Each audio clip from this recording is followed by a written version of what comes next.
Shalom and welcome to today's virtual Israel tour.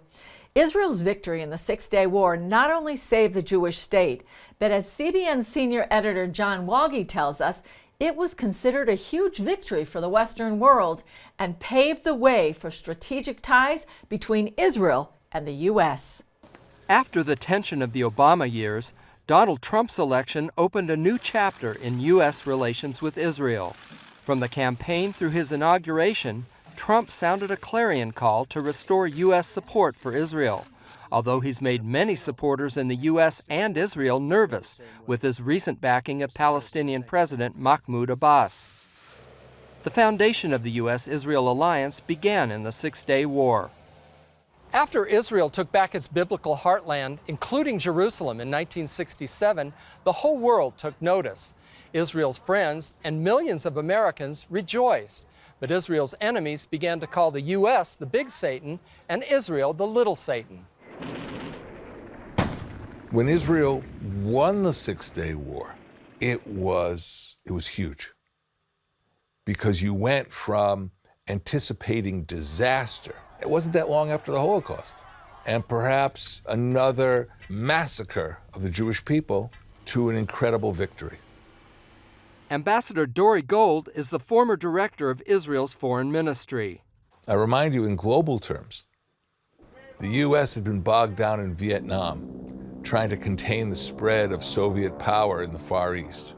And here, all of a sudden, Israel stands firm and not only defeats its Arab neighbors, but defeats clients of the Soviet Union who were using Soviet weaponry. So it was a victory for Israel. It was the survival of the Jewish people, and it was an enormous victory for the West. Middle East expert Joel Rosenberg says Israel's defeat of the Soviet proxies woke up the White House under President Lyndon Johnson. Suddenly, this little scrappy Israel was seen as an outpost, a frontal forward position of Western democracy that had the capacity to defeat Soviet MiGs, Soviet tanks, Soviet tactics, Soviet-trained soldiers. So suddenly, the United States thought, maybe Israel's more important than we thought geopolitically. And it was quite galvanizing to what became the most important alliance in the history of the 20th century, the alliance between the United States and Israel. President Johnson told the Russians no when they called for Israel to give up all of the territory recaptured in the war. Johnson made clear that Israel would have secure and recognized boundaries, a policy expanded by Presidents Reagan and Bush. And that became the basis of American diplomacy for decades.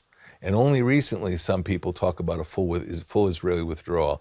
That would be contrary to Israel's national security today, and it certainly was contrary to Israel's national security back then.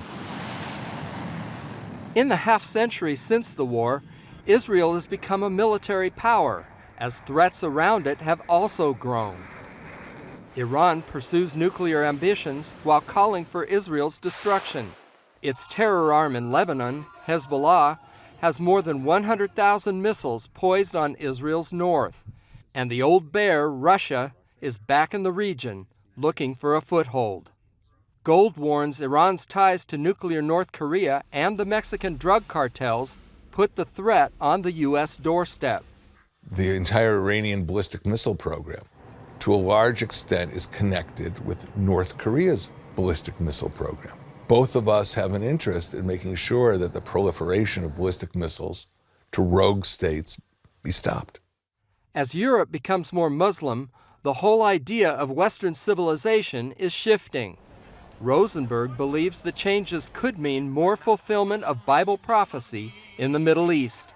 One of the worst-case scenarios for Israel is if Russia and or Iran end up controlling what's left of Syria as it continues to implode. If it's Iran, you'll have an apocalyptic, genocidal Shia theocracy just over the border. If the Russians ask the Iranians to leave, you still have Russia, a nuclear-armed power, right on Israel's border.